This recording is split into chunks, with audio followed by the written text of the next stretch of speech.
Welcome back mga kababayan sa Tagalog Crime Stories kung saan ibinabahagi ko ang aking obsession sa true crimes at isinasalaysay ko ito sa Tagalog. Kung gusto mo ang mga ganitong contents, make sure to subscribe at turn on all the notifications para lagi kang updated sa mga bago kong videos. Kung gusto mo naman na suportahan ang aking channel sa ibang paraan, you may do so by checking these options.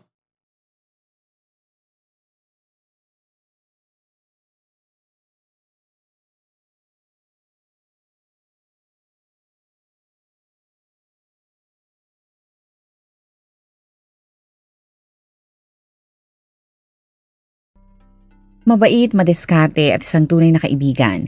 Ganyan inilarawan ng mga tao ang Filipina na si Ornelyn Ripalam.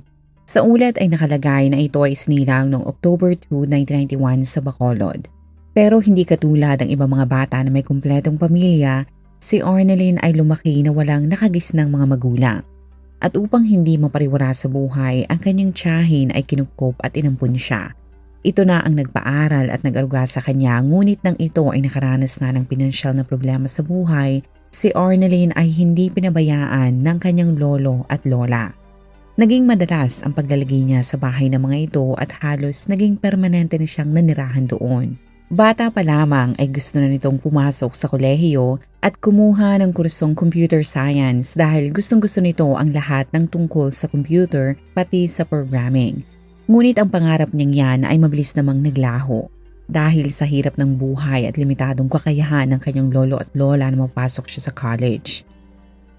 Pero sa halip na madismaya sa sitwasyon, ito ay naghanap ng trabaho sa pagbakasakali na makaipon ng sapat na pera na magagamit niya sa college. Bagamat ang sahod nito ay may kaliitan lamang din, ay nagawa pa rin niyang makapagbigay ng konting pera sa kanyang lolo at lola.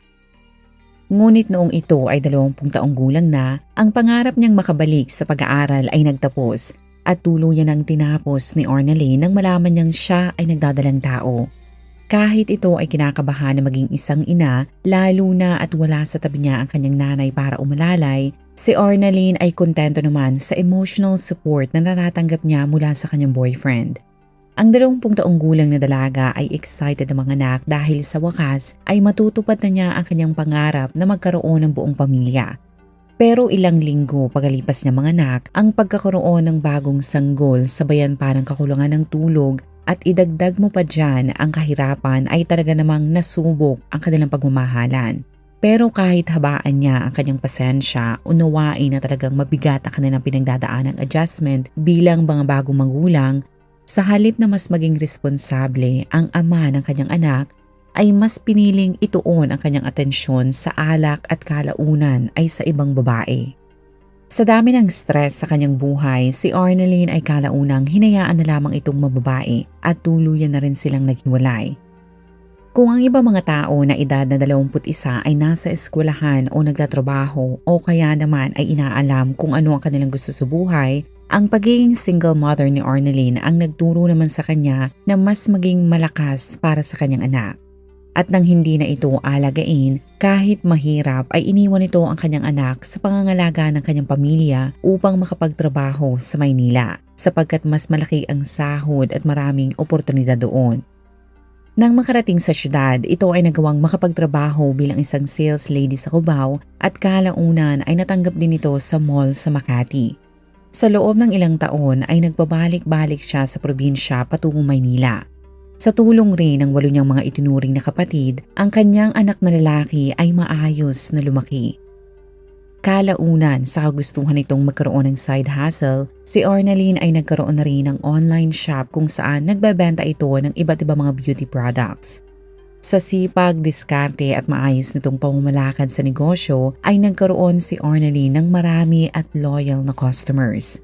Mula Maynila ay nagawa na rin itong makapunta sa Amerika. Sa ulat ay nakalagay na sa state ng North Dakota ito na malagi. Bagamat baguhan at siya ay nasa ibang bansa, si Ornelyn ay nagkaroon ng maraming kaibigan. Bukod sa pagiging abala nito sa kanyang online shop, ay lagi rin itong abala sa pagtatanim ng mga bulaklak at mga gulay. Kung siya ay meron pang libreng oras ay nag-host rin ito ng mga dinner parties. Ang mga kaibigan nito doon ay sinabi rin na mahiling si Ornelyn na magluto. Kaya tumatanggap rin ito ng order kung may gustong makatikim ng Filipino food para na rin magkaroon siya ng extra na kita. Sa social media ay madalas ipakita ni Ornalyn ang masasaya niyang litrato, pati na rin ang iba't ibang lugar na napupuntahan niya. Hindi rin ito pinipigilan ng kanyang sarili na bahagi sa kanyang mga kaibigan ang kalungkutan niyang nararamdaman dahil gusto nitong makauwi sa Pilipinas. Sa totoo nga ay noong 2021, ibinahagi nito sa isa niyang kaibigan na pag siya ay nakauwi ay gusto nitong magpunta sa Boracay at Palawan. Pero ang post na yan ay nanatili na lamang na isang pangarap sapagkat ayon sa balita noong Hulyo ng taong yun ay kumalat ang balita na ang 29 na taong gulang ay isinugod sa Trinity Hospital. Ayon sa ulat ay ginawa ng hospital staff lalo na ng mga doktor ang lahat para maisalba ang Filipina. Ngunit sa tindi ng sinabi nito ay wala na rin silang nagawa. Habang ang ospital ay naasikaso ang mga papeles nito tulad ng sino ang kanilang kokontakin, ang pamilya naman ito sa Pilipinas ay nag-alala sapagkat mahigit 24 oras na nilang hindi ito nakakausap. Bandang alas 4 ng hapon noong araw ding yun ay nagulat ang mga kaibigan nito dahil kumalat ang balita na ito ay patay na. Habang wala pang impormasyon na inire-release ang mga otoridad, ang ilan ay naghinala na baka si Ornalyn mismo ang kumuha sa sarili nitong buhay sapagkat ilang buwan bago ito mamatay ay napansin ng iba na nagpo-post ito ng mga sad quotes. Pero hindi naman naniniwala ang mga nakakilala dito na kayang kunin ni Ornalyn ang kanyang sariling buhay. Lalo na at merong ibang mga tao ang umaasa dito. Naisip din nila na hindi nito kayang iwanan ang 9 na taong gulang nitong anak na nooy nasa Pilipinas pa pala. Ang idea na yan ay nakumpirma nila na walang katotohanan pagkatapos maglabas ng statement ang Ward County Police.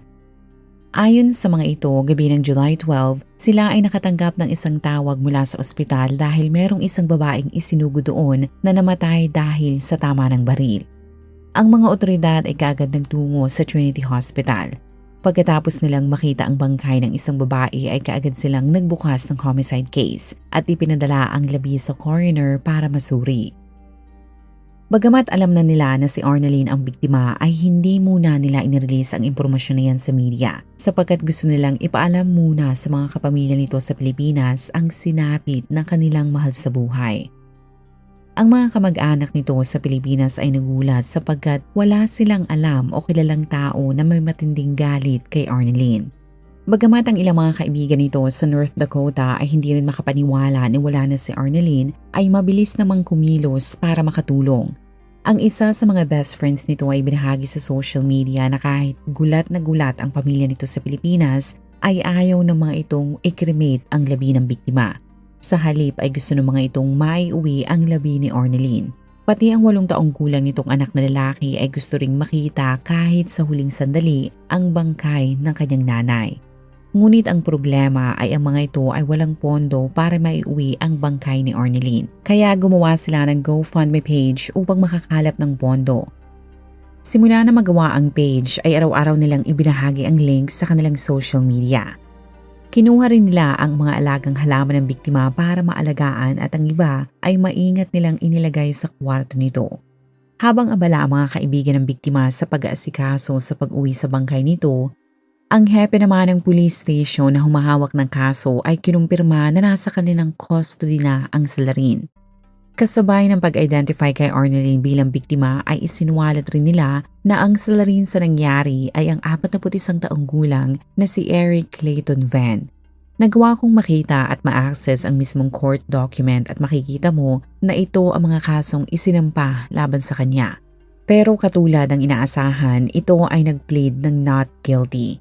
Ngunit walang nangyaring trial sapagkat halos 1 taon pagkatapos mamatay ni Ornalyn ay nagbago ang isip nito at si Eric ay nag-plead ng guilty. Inamin nito na siya nga ang pumatay sa biktima pero nanindigan nito na nagawa niya lamang yun dahil sa di umanong masamang pag-uugali ni Ornalyn na nangangahulugan lamang na kahit sa huli o patay na ang biktima ay sinisi pa rin ito ang lahat sa Filipina.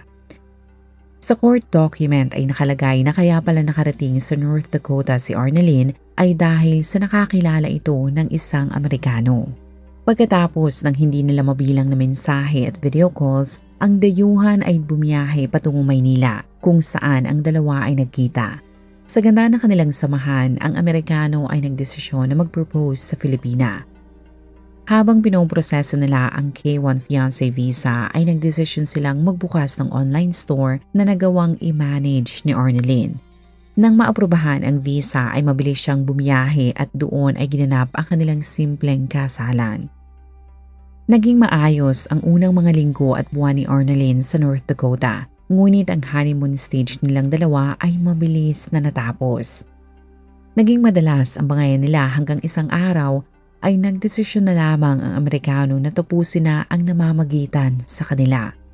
Bagamat masakit na hindi nagtagumpay ang kanilang pagsasama, si Ornelin ay hindi naman natakot sapagkat aprobado na rin naman ang kanyang green card.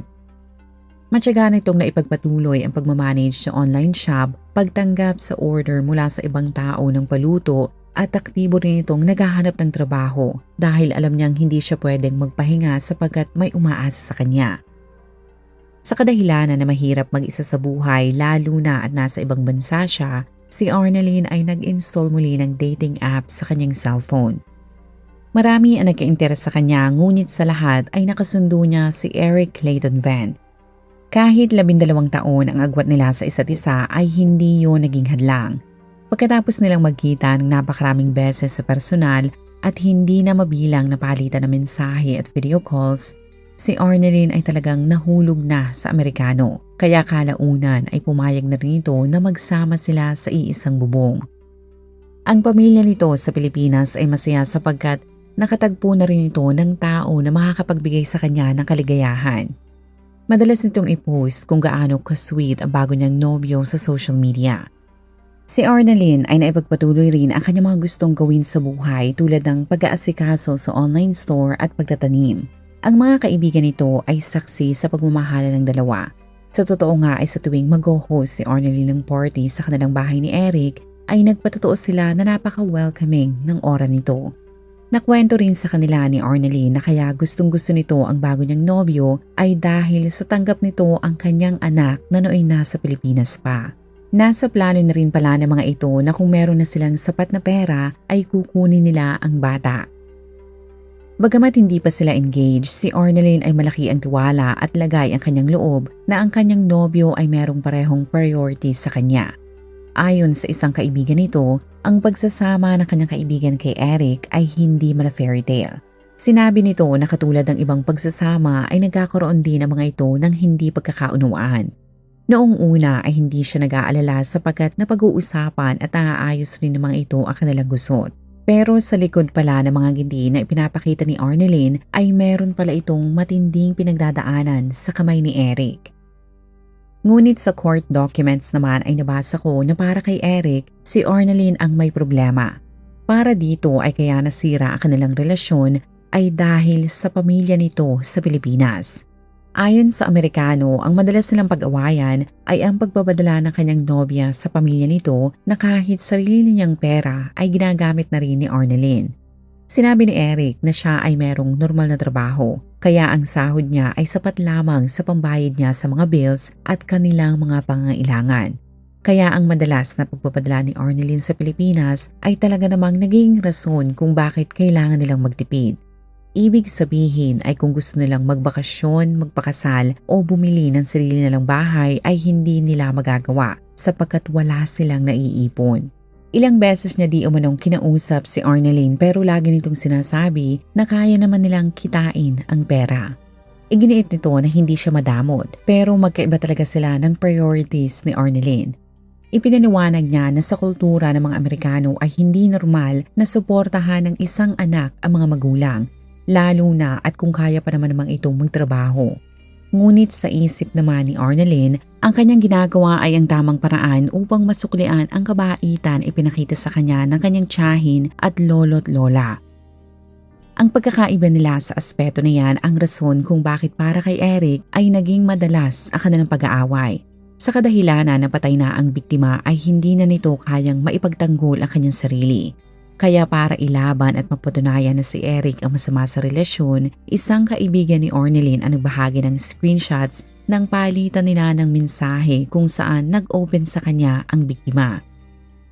Nang mabasa ng mga tao sa social media ang mga nasabing screenshots ay tinawag nilang demonyo ang suspect at sinabi nila na hindi sila maniniwala sa mga sasabihin ng suspect. Sa screenshots na ito ay makikita mo na noong Abril, 3 buwan bago mamatay si Orneline, ang simpleng alitan at hindi pagkakaintindihan ng mga ito ay nauwi na pala sa sakitan. Sa text ay mapapansin mo na kaya pala nagsimula ang pag-aaway ay sa kadahilanan na nalaman ni Eric na nagpadala na naman ang biktima ng malaking halaga ng pera sa lola nito para magastos sa mga pangangailangan nito. Pero mas nagalit ang Amerikano nang bukod sa allowance ay nagpadala na naman pala si Annalyn ng malaking pera upang maiparenovate ang bahay nito sa probinsya. Ang ginawa ng biktima na yan ang naging rason kung bakit ito ay nanggaliiti sapagkat para sa Amerikano ay gusto niyang mag-focus sila ni Orneline sa kanilang future. Ngunit tila hindi sila makausad sapagkat ang priority ng kanyang nobya ay ang pamilya nito sa Pilipinas. Sa punto na kahit ang pera sa investment account ay kinukuha na rin ito. Ang kanilang away ay nauwi sa sigawan. Ang cellphone ni Orneline ay itinapon ni Eric at sinaktan din nito ang Filipina. Bagamat pinagbuhatan na siya ng kamay ay hindi iniwan ni Orneline ang kanyang Amerikanong nobyo, lalo na pagkatapos nilang magkapatawaran. Ang mga ito ay pinagpatuloy ang kanilang pagtatrabaho, ngunit ang relasyon ng dalawa ay tila baga isang bulkan na naghihintay lamang na sumabog sapagkat ang pag-aaway pala ng mga ito sa pera ay matagal nang nangyayari. Sinabi ng best friend ng biktima na noong magkayayaan ng ilan nilang mga kaibigan patungong Las Vegas noong 2020 ay masayang nag-book at bumili ng ticket si Orneline. Ngunit nang ito ay nandun na ay bigla na lamang siyang nakatanggap ng email dahil ang passwords niya sa kanyang mga bangko ay binago ni Eric. Sa court documents ay tinawag ng salarin ang biktima na isang gold digger at pasosyal dahil di umano'y kukuha na lamang ito ng pera sa kanilang joint account ng basta-basta at hindi nagsasabi sa kanya na para sa Amerikano ay isang kabastusan at senyales na hindi siya nare-respeto nito. Nang mag-plead ng guilty ang salarin ay kusa rin itong ibinahagi kung ano ba talaga ang nangyari noong July 12. Sa court documents ay napansin ko na kahit sa huli ay pinili pa rin ni Eric na sirain ang pagkatao at atakihin ang karakter ni Orneline sa pagsasabi na kumuha na naman ito ng pera sa kanilang joint bank account para ipadala sa pamilya nito sa Pilipinas. Siya ay di umunay nilait ni Orneline sa pagsasabi na hindi sila mag-aaway kung meron lamang siyang maraming pera. Sa tindi ng kanyang galit, inamin ni Eric na kinailangan niyang lumabas, hindi para palamigin ang kanyang ulo, ngunit para bumili ng baril dahil para sa kanya ay sobra na ang kasamaan ng ugali ng Filipina. Kaya para matahimik na ang kanyang buhay, sa halip na makipaghiwalay, ang kanyang plano ay permanente ng burahin sa mundo si Orneline. Dito mo masasabi na talagang first-degree murder ang dapat ikaso sa kanya dahil kahit ilang minuto rin ang kanyang ibiniyahe makabili lamang ng baril ay hindi nagbago ang kanyang plano. Kahit may tsansa ito na pumunta sa ibang lugar para mag-cool off o libangin ang kanyang sarili para mawala sa isip niya ang pag-aaway nila, ay determinado talaga itong patayin ang Filipina. Lumalabas rin pala na kahit ito ay nakabili na ng baril ay hindi kaagad ito bumalik sa apartment. Sa madaling salita ay may ilang oras ito para pagnilayan ang kanyang gagawin. Pero si Eric ay talagang galit na galit sa kanyang nobya. Kaya nang makabalik sa apartment ay walang sabi-sabi nitong pinaputukan si Orneline ng 5 beses. Ang pang-anim na bala ay tumama sa cellphone ng biktima. Sa autopsy ay kinumpirma rin ng medical examiner na ang tama sa ulo nito ang tumapos sa buhay ni Orneline.